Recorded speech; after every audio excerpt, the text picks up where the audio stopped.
کتاب مقدس میں سے 148 زبور کی تلاوت۔ خداوند کی حمد کرو، آسمان پر سے خداوند کی حمد کرو، بلندیوں پر اس کی حمد کرو، اے اس کے فرشتوں سب اس کی حمد کرو، اے اس کے لشکروں سب اس کی حمد کرو، اے سورج اے چاند اس کی حمد کرو، اے نورانی ستاروں سب اس کی حمد کرو، اے فلک الافلاک اس کی حمد کرو، اور تو بھی اے فضا پر کے پانی سب خداوند کے نام کی حمد کریں، کیونکہ اس نے حکم دیا اور یہ پیدا ہو گئے۔ اس نے ان کو عبدالآباد کے لیے قائم کیا ہے، اس نے اٹل قانون مقرر کر دیا ہے۔ زمین پر سے خداوند کی حمد کرو، اے اژدہاؤ اور سب گہرے سمندروں،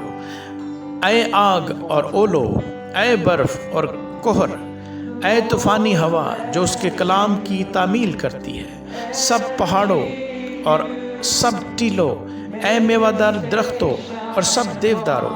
اے جانوروں اور سب چوپایوں، اے رینگنے والوں اور پرندوں، اے زمین کے بادشاہوں اور سب امتوں، اے عمرہ اور زمین کے سب حاکموں، اے نوجوانوں اور کنواریوں، اے بڈھوں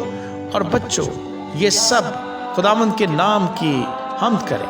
کیونکہ صرف اسی کا نام ممتاز ہے۔ اس کا جلال زمین اور آسمان سے بلند ہے، اور اس نے اپنے سب مقدسوں یعنی اپنی مقرب قوم بنی اسرائیل کے فخر کے لیے اپنی قوم کا سینگ بلند کیا۔ خداوند کی حمد کرو،